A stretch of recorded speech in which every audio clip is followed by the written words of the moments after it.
Ẹ káàbọ̀ sórí ìkànnì yìí. Tó bá jẹ́ ìgbà àkọ́kọ́ tí ẹ̀ ń bá mi pàdé rèé, ẹ bá mi like, ẹ comment, ẹ share, kẹ́ subscribe. Àwọn ohun tí ẹ máa wò lórí ìkànnì yìí, òun ni àwọn ohun tí ó ń lọ láwùjọ wa tó sì máa kọ́ wa lọ́gbọ́n. Ẹ máa bá mi ká lọ.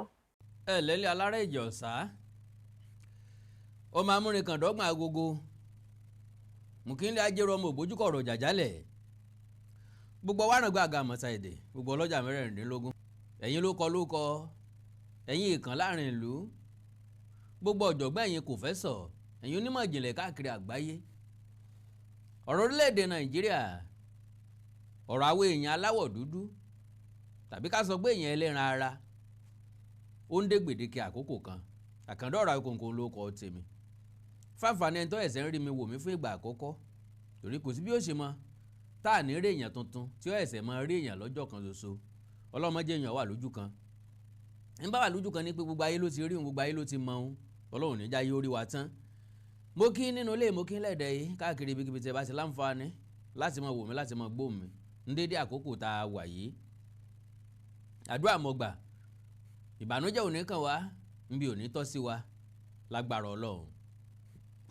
ẹ rí lágbo àwọn òṣèré wa gbẹgẹdẹ gbiná alárẹ̀jà gba nǹkan gbé nǹkan hánu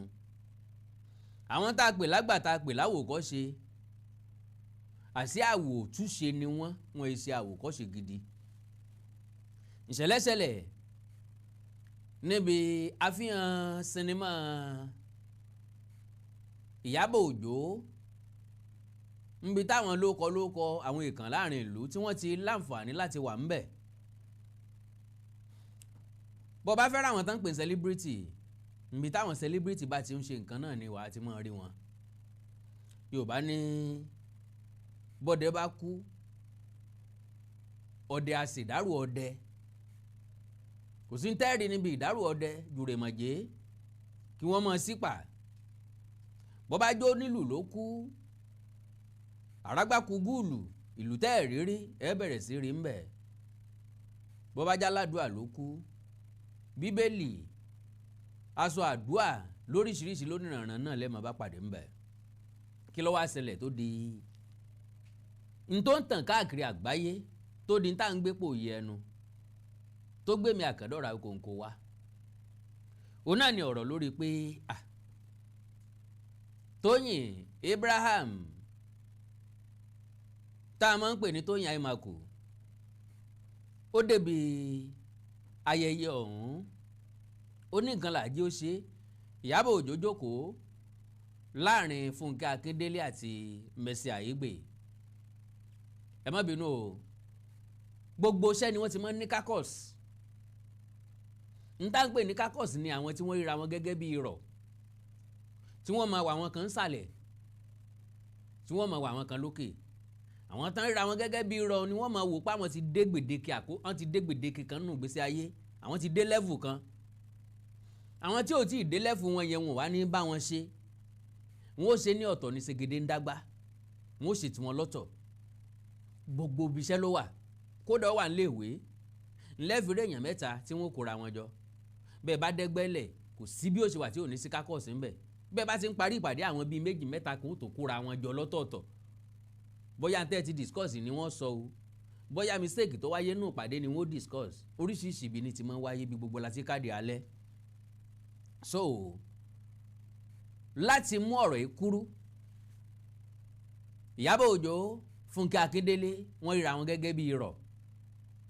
wọ́n wá ríra wọn gẹ́gẹ́ bí ẹni pé Mercy Aigbe náà ló wà ní level àwọn ṣe mọ̀ pé àwọn wọ̀nyí náà ni wọ́n ń ṣe sinimá olówó ní ṣe sinimá àwọn obìnrin wa lórí sinimá ṣe jù lẹ́yìn àwọn ọkùnrin kọ̀ọ̀kan tí wọ́n wà lókè náà ni wọ́n tún rí sinimá ṣe ntí sinimá máa ń jẹ ní ò jẹ́ kó di tajá tẹran owó tí wọ́n fi pèlò rẹ̀ ọ̀pọ̀ ìrètí ń bẹ lórí ẹ̀ náà máa pọ̀ bí èèyàn bá ṣe dáadáa àti pàápàá ká tó lè sọ pé àwòrán yìí o sinimá ni o àjẹ́ wípé kéré ó tó di gbẹ̀gìrì iṣẹ́ ńlá ti parí sínú kòkò lórí iná àtọ̀tún àtòsì kálukú ti kópa wọn owó ti lọ technicality ẹ máa sọ pé ó débẹ̀ so oríṣiríṣi àwọn nǹkan yìí ìní máa ń mú èèyàn ríra ẹ̀ gẹ́gẹ́ bí ẹgbẹ́ ó wà nù sẹ́ sọ̀rọ̀sọ̀rọ̀ náà àwọn kan ń bẹ tó jẹ́ wípé igi dádúró ni wọ́n ìṣègi jẹ́gẹ́dẹ́ àwa kan wà tó jẹ́ pé igi jẹ́gẹ́dẹ́ ni wá àwọn kan ń bẹ igi dádúró ni wọ́n àwọn tán ríra wọn gẹ́gẹ́ bí igi dádúró wọn máa ń wá wà tó kù àwọn kan ríra wọn lókè wọn máa ń wà tó kù bí ẹni tí ò jẹ́ nǹkan kan ọ̀pọ̀lọpọ̀ social media tó gbà wálẹ̀ lọ́wọ́ wọn majority wọn ò lẹ́bùn tó àwa kan tó àwọn èèyàn kan tí wọ́n rò wípé wọ́n wà ńlẹ̀ ṣùgbọ́n torí pé wọ́n ríra wọn gẹ́gẹ́ bí caucus àbí torí pé wọ́n ní grace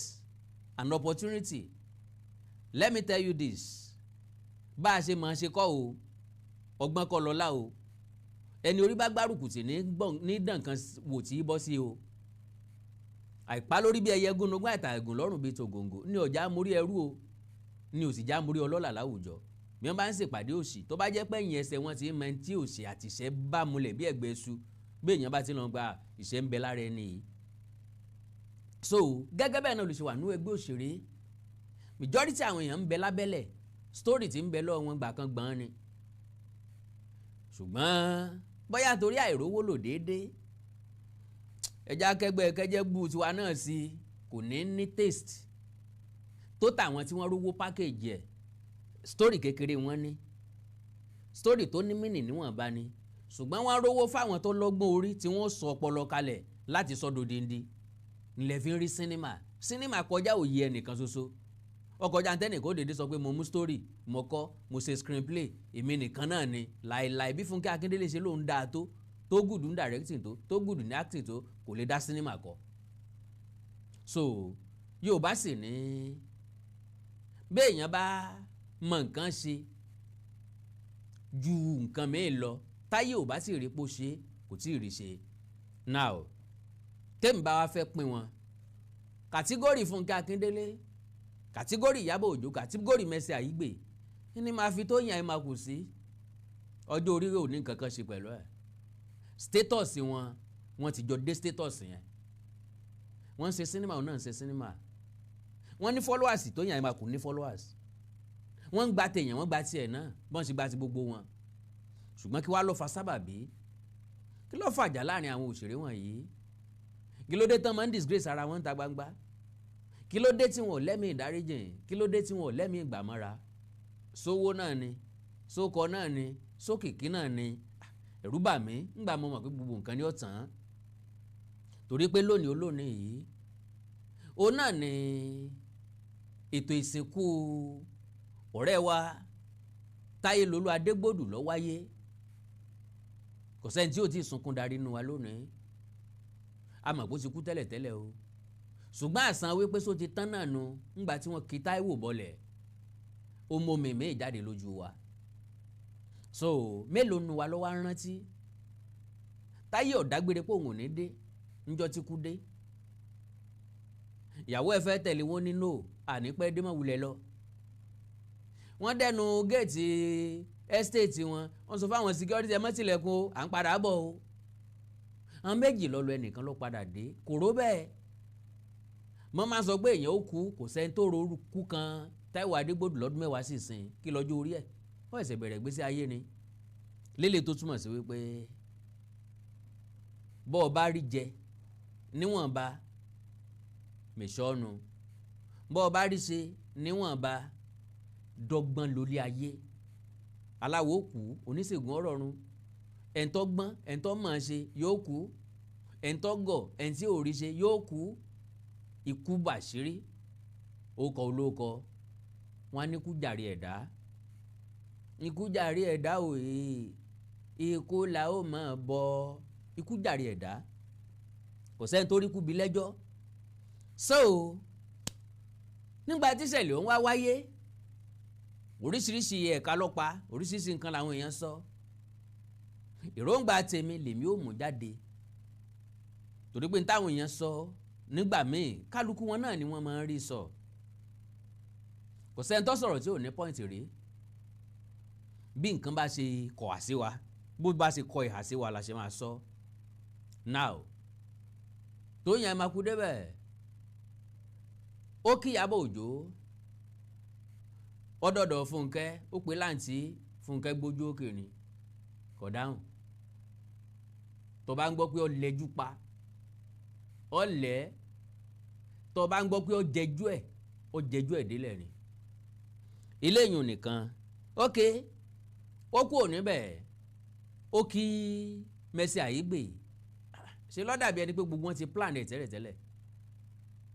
Ìyábọ̀ Òjó gan yíyọ̀ mọ́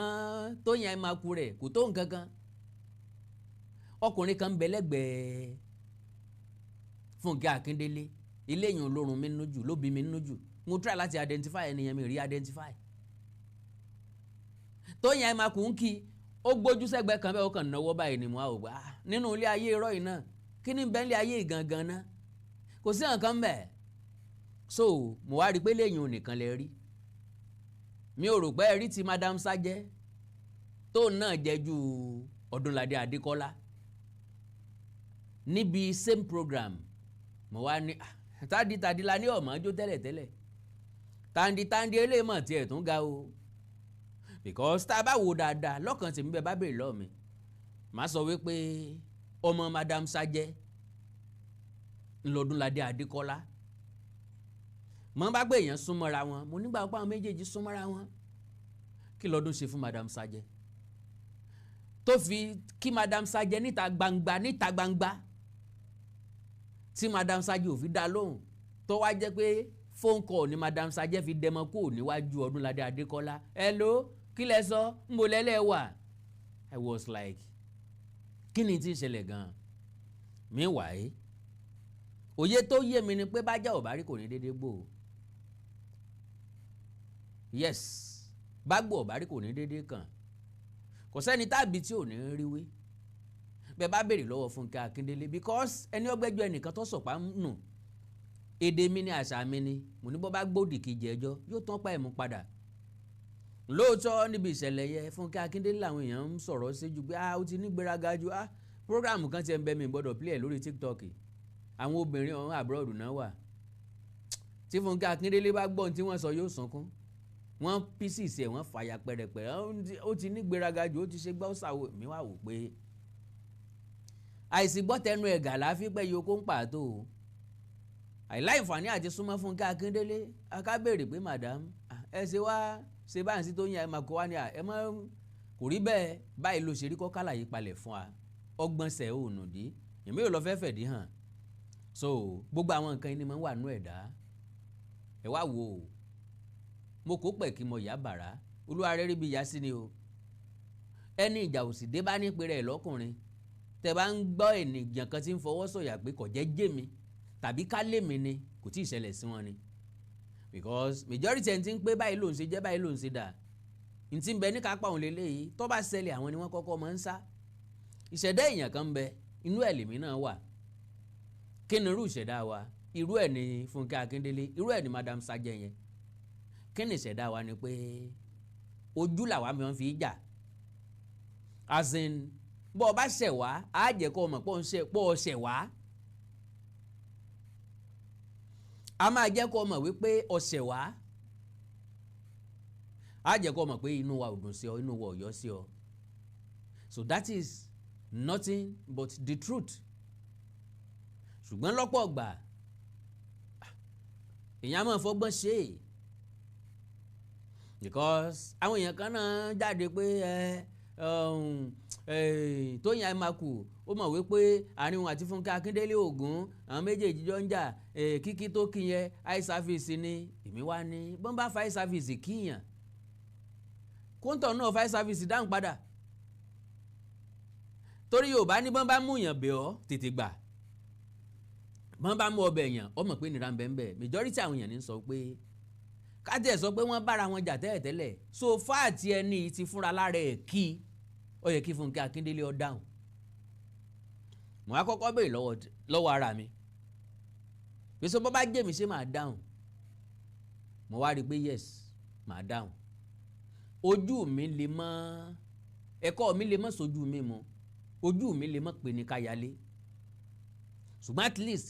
tẹ́niyẹn ti kí mi o tí mo sì mọ̀ pé rọ́pọ̀ ń bẹ̀ màá dáhùn tí n bá wá dáhùn ń bẹ̀ á jẹ́ pé mo fẹ́ káwọn èèyàn ti ń bẹ́ ń bẹ̀ ọ parí ẹ̀ nìyẹn so to the best of my understanding bó ṣe rí nìyẹn now ẹni tó wá lọ̀rọ̀ gangan òun lẹni tí ń ṣe nǹkan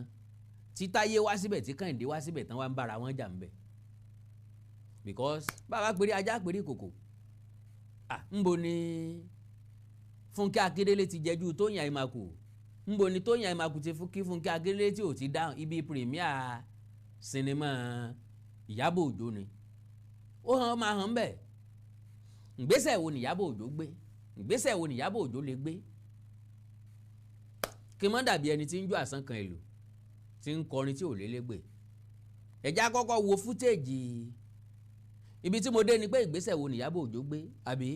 ẹ̀já kọ́kọ́ wo fútéèjì ìṣẹ̀lẹ̀ ọ̀hún kọ́wọ́ ọ̀hún rẹ́kọ́ọ̀dù bàbá dé àtẹ̀síwájú kékeré náà ni ṣùgbọ́n kékeré òun bó ṣe mọ kínkínní bíi iná gùn ó lágbára pọ̀ o n tó ti dálẹ̀ lórí social media ó kò ní kéré mi o kọ́lọ̀ ó ṣàánú wa ó yẹ jájọ wò God bless you.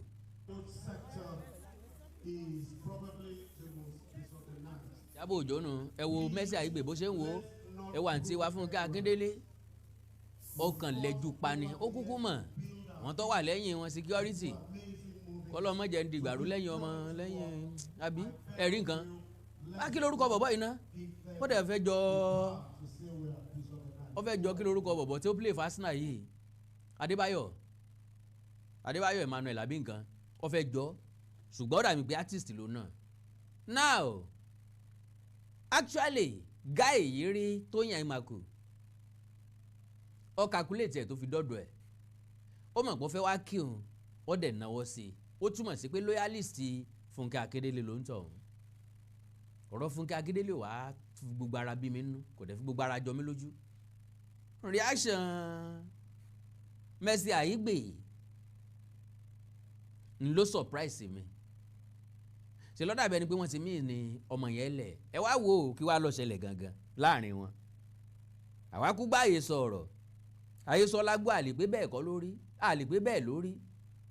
torí pé wọn ò sọ lójú wa ṣùgbọ́n lára táwọn èèyàn sọ pé ó ṣeé ṣe kó jẹ́ ńlọ́fàjà láàrin wọn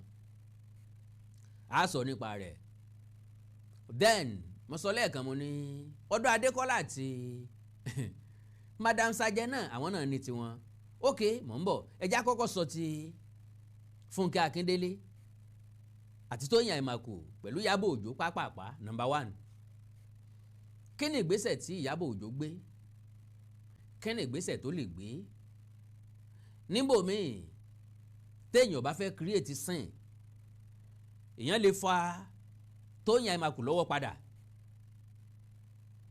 kọ́ wá jẹ́ kọ́ tẹ̀ sọ́dọ̀ Funke Akindele kọ́ wá sọ fún Funke Akindele pé bóyá sista ni o bóyá ọ̀rẹ́ ni o bóyá madam ni o bóyá ìyá kinní kan ni o pé but ẹni tí kíyìn kò yẹ kó jẹ́ bíbà ẹ nírú ẹ̀ tí máa ṣẹlẹ̀ bó ṣe kíyìn ó yẹ kẹ́ ẹ dáhùn náà ó bàbá jà kì í rẹ́ arẹ́mọ́jà ọ̀dẹ̀ sí ajàmọ́ parí ẹnìkan ní ọ̀dà àmì láìkẹ́ o ẹ má jẹ́ kó tó báyìí o kò yẹ ká bára wa jọ tó this length bára àtàbá wa ṣẹ̀ wá ńkọ́ kí la máa ṣiṣẹ́ máa pò ń tàn padà ní kí wọ́n sọ eléyìí lábẹ́lẹ̀ reaction yẹn yóò jẹ́ nǹkan tí ń dùn mọ́ gbogbo ìlú gbogbo wa ná ń gbé at least ń gbà tó ṣẹlẹ̀ o ẹni tí wọ́n lọ bá ó ti ẹ̀ kó apá kan nù sẹ́mọ̀ èèyàn pójú méjì ni gbogbo nǹkan ní apá kejì tí Ìyábọ̀ Òjó ò fi dá sí i lóòótọ́ èmi ń rí Ìyábọ̀ Òjó nígbà míì pé alábòsí ni pé a máa ṣàbòsí láwọn ibì kan mo wò ó pé reason tí ò fi ṣe bẹ́ẹ̀ kọ́mọ̀ lọ tẹ Funke Akindele ní bàtà mọ́lẹ̀ kọ́mọ̀ jẹ́ wípé òun àti Funke Akindele ni wọ́n tún bẹ̀rẹ̀ ìjà because màmá ráwọn méjèèjì lórí Snapchat àti Funke àti Ìyábọ̀ Òjó tí wọ́n máa ṣe fídíò call tí wọ́n mọ̀ bára tán mọ̀ ta síra wọn ṣe nǹkan kan ó ti hàn pé àwọn méjèèjì close tí wọ́n mọ̀ béèrè lọ́wọ́ ara wọn ṣó rántí ìgbà yẹn tá a máa ń ṣe kinní kan ìgbà àdógójì èrò wájà ó máa ń sweet ó dẹ̀ dùn but nevertheless bọ́bá ọ̀rẹ́ ọ̀dẹ̀gbẹ̀lẹ̀ ta o eléjì lọ̀rẹ́ gbà adéáfúnso oróyè ọmọ àṣàwòròkò bọ́rẹ̀ bá jẹ́ méjì ìmùlẹ̀ wọn máa ń gún àárín wọn máa ń tọ́ bí alàgàtà ọ̀rẹ́ bá ti dáàrin wọn ní trust ara wọn mọ́ yóò di pé lágbájá súnmọ́ tàmẹ̀dùn ju làkàṣègbè lọ tàbí lágbájá fà sí tàmẹ̀dùn ju èmi lọ tàbí làkàṣègbè mo fẹ́ràn lámọrin kò sí bí ò ṣe ní ṣẹlẹ̀ láàrin ọ̀rẹ́ mẹ́ta kò sábà sí ọ̀rẹ́ mẹ́ta tí máa ń gún tàbí tí máa ń pẹ́. Having said that, ọ̀pọ̀lọpọ̀ ìgbésẹ̀ ló lè wáyé ń bẹ̀. Now ẹ wá wò ó, Tóyìn Àìmàkù kí Funke Akindele kò dáhùn. Funke Akindele làwọn èèyàn náà ń lù ní àmà. Tóyìn Àìmàkù lè ṣẹ̀ṣẹ̀ lábẹ́lẹ̀ tó jẹ́bi tó ti máa gún Funke Akindele lọ́kànnì tí ó máa do eléyìí bí ojú ọgbẹ́. Lára èyí sọ̀rọ̀ tèmi gbọ́ tí wọ́n gbàgbọ́ tí wọ́n dẹ̀ lé pé bẹ́ẹ̀ kọ́ ó ní lórí ọ̀rọ̀ sinimá wọn, because almost the same period ni wọ́n máa ń sábà gbé sinimá wọn jáde lọ́pọ̀lọpọ̀ gbà ńgbà tọ́dún bá ń bọ̀ lọ́nà tí wọ́n mọ̀ pé àwọn èèyàn máa ní leisure time tí wọ́n lè ṣe fàájì jáde pẹ̀lú ọmọ, pẹ̀lú ìyàwó, pẹ̀lú ọ̀rẹ́, pẹ̀lú ẹbí lọ sí sinimá láti lọ wò ó ni wọ́n máa ń release sinimá wọn sí. Yorùbá jíǹde ṣe ń bọ̀ yín nísìnyí wọ́n ti mọ̀ pé federal government máa fún àwọn òṣìṣẹ́ lọ́lídé, so period yẹn wọ́n lè ṣí sinimá sílẹ̀, wọ́n lè kó sinimá wọn jáde, ẹ máa lọ sinimá ẹ lọ́ọ́ máa wò ó fine. Now wọ́n wá ní lóore ìgbà kan o tí sinimá Funke Akindele jáde sí táìmù tí sinimá Tóyìn Àìmàkù náà ń bẹ́ ń ta. Ó wá di pé àwọn tí wọ́n ń show sinimá wọ́n máa rẹ́kọ́mẹ́ǹdì sinimá Funke Akindele fáwọn tó fẹ́ wá wòran. According to allegedly wọ́n ní Tóyìn Àìmàkù wá máa sọ fún ọ wípé kíní ti lọ́wọ́ kan àbòsí nú o, pé bí ẹni pé Funke Akindele ló ń bribe àwọn tó wà ní sinimá pé kán máa promote sinimá tóun, kán máa promote others and kán máa jẹ́ kí others wọ sinimá tàwọn tó kù. So mo rò pé gẹ́gẹ́ bí nǹkan ta tèmi gbọ́ ò láì sọ tí n ò fìdí ẹ̀ múlẹ̀ tí n dẹ̀ lè sọ pé bẹ́ẹ̀ ló ṣe rí, wọ́n ní ìyẹn wà lára nǹkan tí ń bí Funke Akindele nú, because owó kì í fún òwò lọ́rùn. Bó bá jẹ́ pé lóòótọ́ ni wọ́n ń rẹkọmẹ́ǹdì sinimá lágbájá fún àwọn èèyàn kankan, ayé sáwò tọ̀dọ̀ ẹ náà bí ó ṣe mọ ní ọmọ akíndèdè ni ó ṣe ń gbé òkú ìyá ẹ̀, bí ó ṣe mọ ní ọmọ ọkọ ìyàwó ọlọ́dìí, bí kìíní ẹni bá sì ṣe mọ ńlá sí fi bóbi ẹni bá ṣe eré. Èèyàn wá nítorí pé kìíní ọ̀hún ògùn kórè ìyàtọ̀ rẹ̀ ń ò rí bí tán ti ń yá o. Bóyá ká béèrè lọ́wọ́ àwọn èèyàn wa, bóyá àwọn amọ̀ rẹ́ǹtì ẹ̀ pé tọ̀dọ̀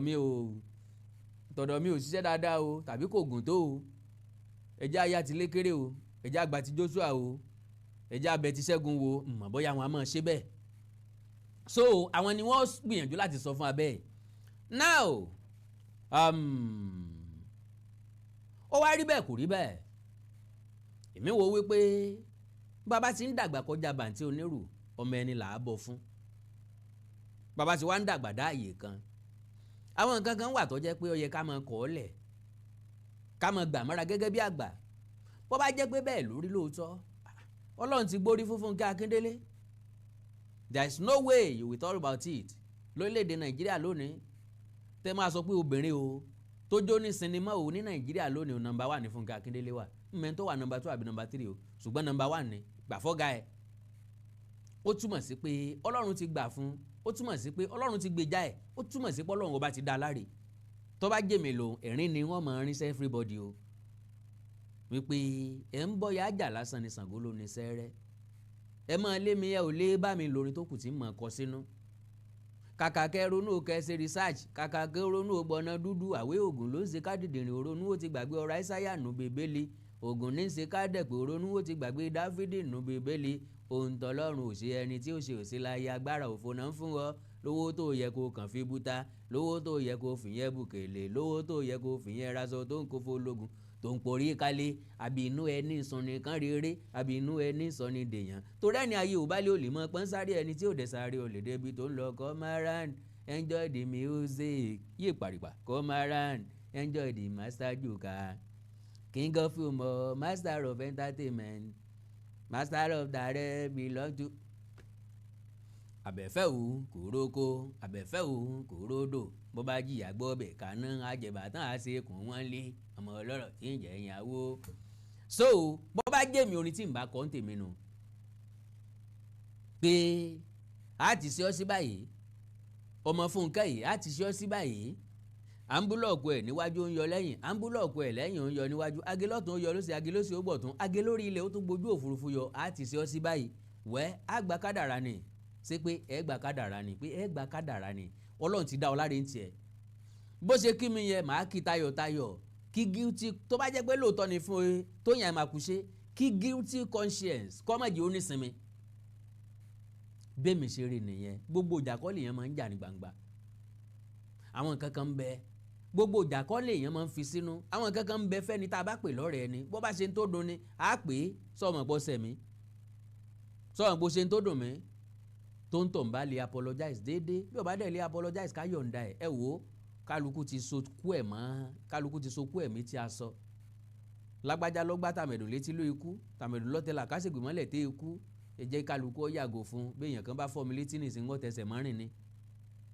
bí n bá lè sáré ń tẹsẹ̀ mọ́rin ni o kọ́ mọ̀ tó fún un ní fààyè kejì lẹ̀ so because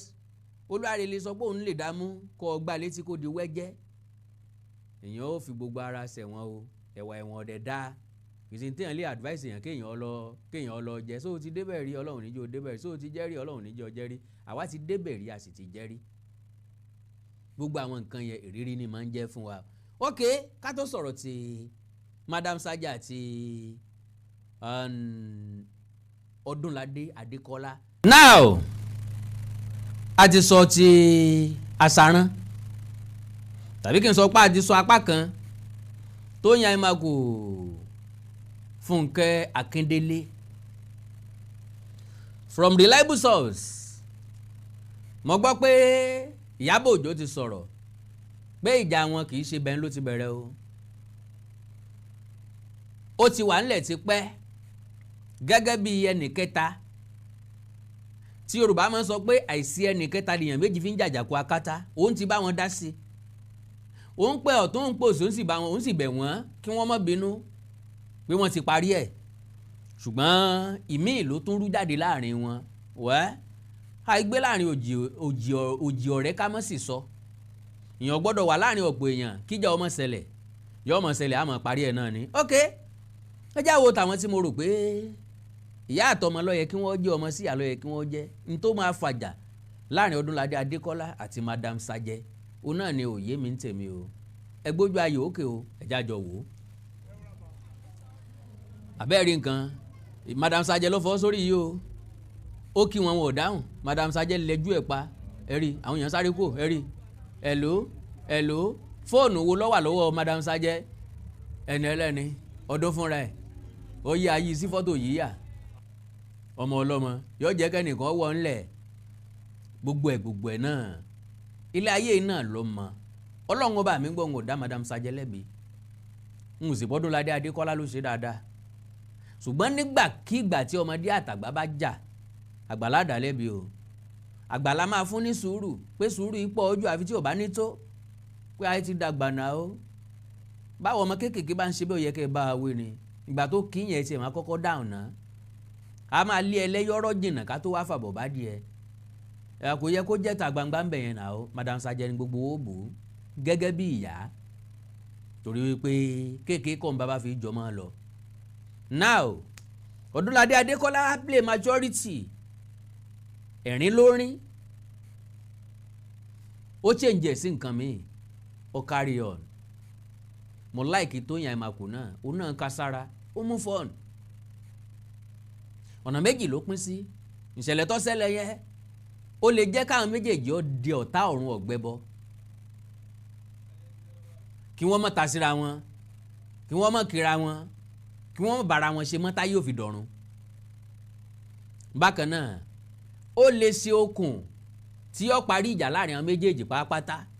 tí ọ̀tún máa láǹfààní àti sọ pé àyín tó ṣe tó dùn mí rè o ẹni tí ìwọ náà ṣe tó bí mi nínú lélẹ́yìí ọ̀dà náà má bínú ìwọ náà má bínú kàn dẹ̀ jẹ́ síbẹ̀. bákan náà ni ti Ọdúnládé Adékọ́lá àti Madam Saje to the best of my understanding n tí mo lè kọ́ fàjà àwọn méjèèjì ọlọ́wọ́ bá mi gbọ́ ọ̀ngàn mọ́